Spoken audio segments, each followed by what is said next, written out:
तो देखिए बच्चों, आपके सामने है क्लास 10th के मैथ के 6वें लेसन का एक बहुत ही इंपॉर्टेंट थ्योरम। ठीक है, बहुत ही महत्वपूर्ण प्रमेय जिसका नाम क्या है, थेल्स प्रमेय। ठीक है, इसको आप बोल सकते हैं कि आधारभूत समानुपातिकता प्रमेय, या इसी को आप बोल सकते हैं बीपीटी। बीपीटी का मतलब हो गया बेसिक प्रोपोर्शन थ्योरम।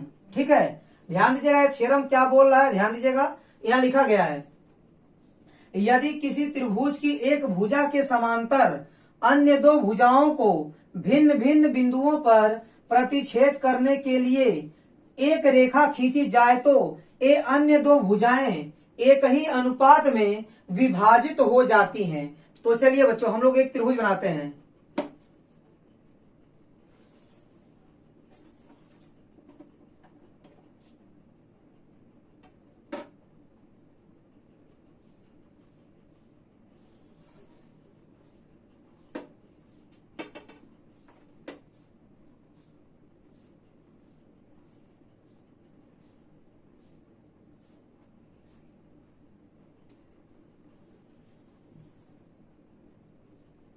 तो देखिए बच्चों, आपका त्रिभुज बन गया। ठीक है, तो देखिए बच्चों, मान लीजिए कि ये आपका त्रिभुज है, इसका नाम है मान लीजिए ABC। ठीक है, देखिए बच्चों, प्रमेय में क्या बोल रहा है, यदि किसी त्रिभुज की एक भुजा के समांतर, जैसे मान लीजिए BC है, BC के समांतर अन्य दो भुजाओं को भिन्न भिन्न बिंदुओं पर प्रतिच्छेद करने के लिए एक रेखा खींची जाए।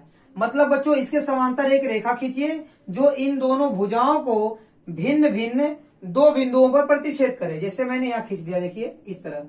ठीक है, यह एक रेखा है जो BC के क्या है, समांतर है, और AB और AC को दो अलग अलग बिंदुओं पर काट रही है। मान लीजिए कि P और Q पर काट रही है। ठीक है, अब क्या बोला इसके बाद, तो ये अन्य दो भुजाएं एक ही अनुपात में विभाजित हो जाती हैं। चलिए यहां पर लिखते हैं ज्ञात। ज्ञात क्या है आपको, यहां लिखेंगे हेडिंग ज्ञात है। ध्यान दीजिएगा, ज्ञात क्या है आपको, ज्ञात ये है कि PQ आपका क्या है, BC के समांतर है। जो PQ है वो आपका BC के समांतर है। और क्या सिद्ध करना आपको, यहां लिखेंगे सिद्ध करना है। तो देखिए बच्चों, यहां हमको सिद्ध क्या करना है, देखिए यहां लिखा गया है कि ये अन्य दो भुजाएं एक ही अनुपात में विभाजित हो जाती हैं। आपको यह सिद्ध करना है कि ये जो AB है और जो AC है वो दोनों एक ही अनुपात में विभाजित हो जाती हैं। कब, जब PQ आपका BC के समांतर है तो AB और AC एक ही अनुपात में विभाजित हो जाती है। इसका मतलब क्या, AP बटे BP का मान और AQ बटे CQ का मान क्या आता है, बराबर आता है। मतलब AP बटे BP बराबर AQ बटे CQ। ठीक है, देखिए रचना में क्या लिखेंगे, देखिए रचना में हम लोग क्या करेंगे, ध्यान दीजिएगा। P से AQ पर लंब खींचेंगे। ठीक है, P से क्या करना पड़ेगा, AQ पर लंब खींचना पड़ेगा।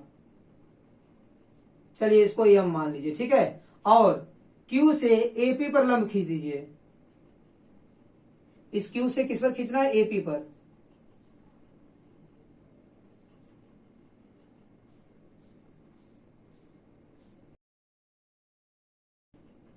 आपने लंब खींच दिया। ठीक है, Q से AP पर लंब खींच दिया आपने। तो बच्चों Q से AP पर लंब QN आप खींच दिए। ठीक है, इसके बाद क्या करना आपको, P से C को मिलाना है और B से Q को मिलाना है।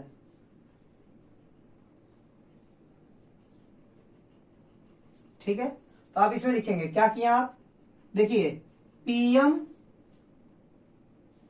Perpendicular AQ। ठीक है, और QN परपेंडिकुलर AP। ठीक है, PM AQ पर लंब है और QN AP पर लंब है। आपने ये बनाया है। ठीक है, तो रचना किए तो रचना में लिखना पड़ेगा आपको। ठीक है, और इसके बाद क्या किया आप, P से C को मिलाएं और B से Q को मिलाएं। तो आप लिख सकते हैं यहां पर PC तथा बी क्यू को मिलाया। ठीक है, तो क्या क्या किए आप, लंब खींचे हैं दोनों, और पी से सी को और बी से क्यू को मिलाया। ठीक है, ये हो गई आपकी रचना। इसके बाद आते हैं हम लोग उपपत्ति में, यह लिखेंगे उपपत्ति। ठीक है, इसमें हम लोग प्रूफ करेंगे कि यह अनुपात बराबर कैसे हो रहा है। ठीक है, चलिए सिद्ध करते हैं। ध्यान दीजिएगा, इसके लिए सबसे पहले आपको इस त्रिभुज एपीक्यू का क्षेत्रफल निकालना पड़ेगा। लिखेंगे त्रिभुज ए पी क्यू का क्षेत्रफल। तो त्रिभुज का क्षेत्रफल होता है 1/2 आधार गुणे ऊंचाई। तो लिख देंगे 1/2, इसका आधार क्या है, एपी क्यू में आधार इसको मान लीजिए, आधार एपी और गुणे लंब कितना होगा, क्यू एन। क्या है, क्यू एन। ये हो गया समीकरण नंबर 1। ठीक है, देखिए बच्चों, अब निकाल लीजिए त्रिभुज पी बी क्यू का क्षेत्रफल। लिखेंगे यहां पर त्रिभुज पी बी क्यू का क्षेत्रफल 1/2। इस त्रिभुज का आधार क्या है आपका, बीपी। ठीक है, गुणे लंब, इस आधार पर शीर्ष से लंब खींचेंगे तो यही लंब मिलेगा आपको। ठीक है, क्यू एन। क्या मिलेगा, क्यू एन, समीकरण नंबर 2। अब आप समीकरण 1 में समीकरण 2 से भाग कर देंगे। क्या करेंगे, समीकरण 1 डिवाइड बाई समीकरण 2। देखिए क्या मिलेगा आपको, त्रिभुज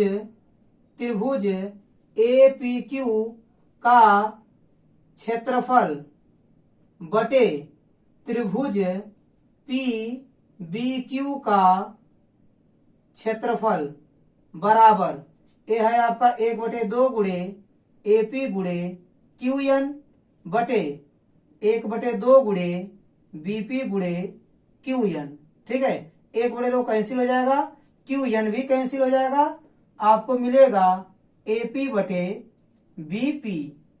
इसको आप मान लीजिए समीकरण नंबर 3। ठीक है, देखिए यह आपको मिल गया। ठीक है, अब इसी प्रकार आपको यह भी लेकर आना पड़ेगा। ठीक है, तो चलिए देखिए अब क्या करेंगे। अब इधर से निकालेंगे त्रिभुज, इसी को लिखिए त्रिभुज एपी क्यू का क्षेत्रफल। आप लिखेंगे त्रिभुज एपी क्यू का क्षेत्रफल बराबर, क्या मिलेगा आपको, 1/2। आपकी आधार इसको मानिए, किसको मानिए, ए क्यू को आधार मान लीजिए। एपी क्यू का क्षेत्रफल बराबर क्या होगा, 1/2 आधार गुणे ऊंचाई, आधार मानिए ए क्यू को। ठीक है, और ऊंचाई आपकी क्या हो जाएगी, जब इसको आधार मानेंगे तो इस पर खींचे गए लंब की लंबाई इसकी ऊंचाई हो जाएगी, ऊंचाई पी एम हो जाएगा। क्या हो जाएगा, पी एम, समीकरण नंबर 4। तो बच्चों अब इस वाले त्रिभुज का क्षेत्रफल निकालिए। ठीक है, इसका नाम क्या है, क्यू सी पी लिख सकते हैं। ठीक है, तो लिखेंगे त्रिभुज क्यू सी पी का क्षेत्रफल।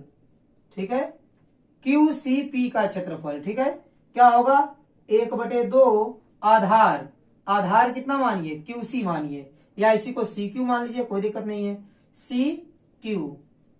1/2 आधार, जब इसको आधार मानेंगे तो शीर्ष से जब इस पर लंब खींचेंगे तो लंब बाहर आएगा, पीएम। तो लिख देंगे पीएम। ठीक है, क्या लिख देंगे आप, यहां पीएम लिख देंगे।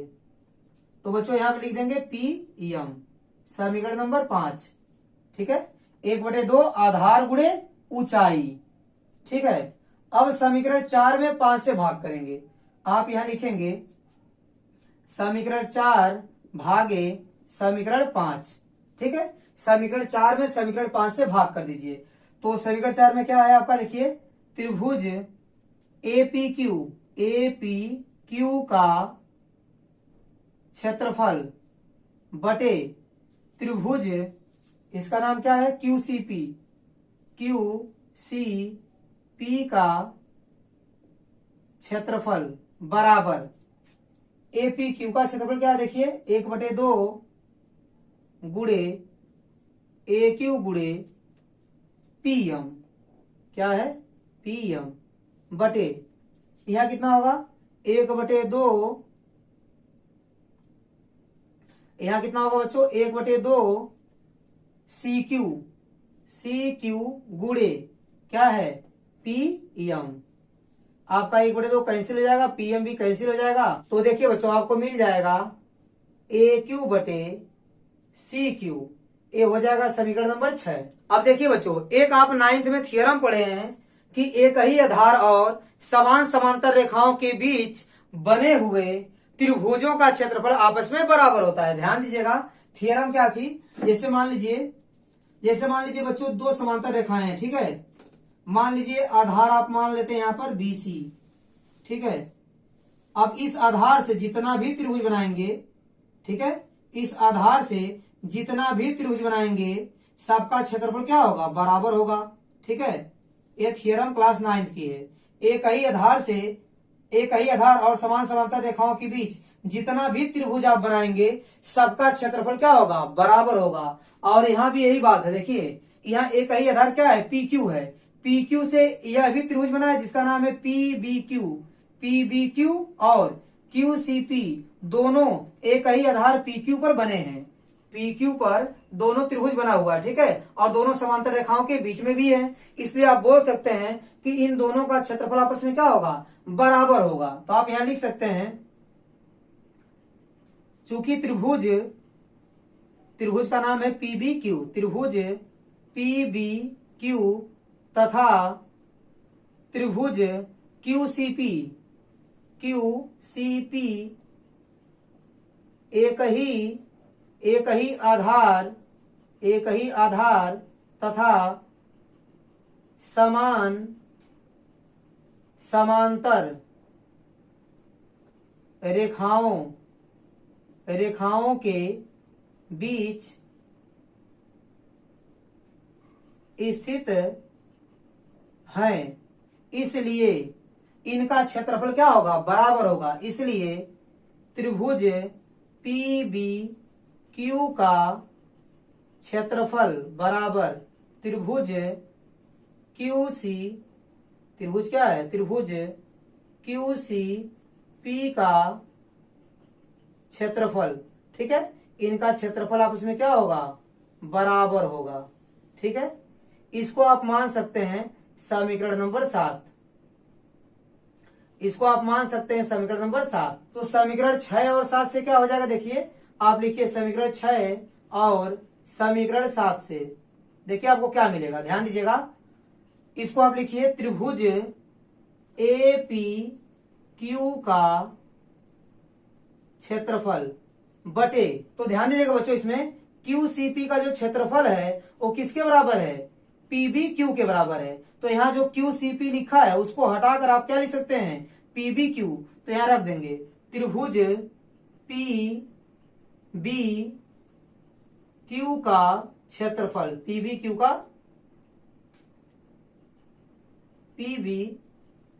का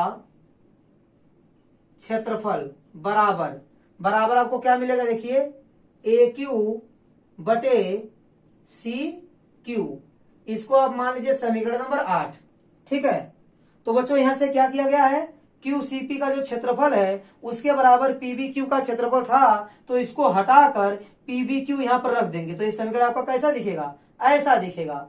तो देखिए बच्चों समीकरण 3 और समीकरण 8 को देखिए। समीकरण 3 में देखिए त्रिभुज APQ का क्षेत्रफल बटे त्रिभुज PBQ का क्षेत्रफल, और 8 में देखिए त्रिभुज APQ का क्षेत्रफल बटे त्रिभुज PBQ का क्षेत्रफल, ठीक है। तो यह दोनों आपस में क्या है, बराबर हैं। तो इसका जो मान आया है वह भी आपस में बराबर होगा। तो आप लिख सकते हैं समीकरण 3 और समीकरण 8 से, समीकरण 3 और समीकरण 8 से आपको क्या मिलेगा, देखिए AP बटे BP बराबर AQ बटे CQ, AQ बटे CQ, ये दोनों आपस में बराबर हो गए। मतलब अगर PQ BC के समांतर होगा तो AP बटे BP किसके बराबर आएगा, AQ बटे CQ के बराबर।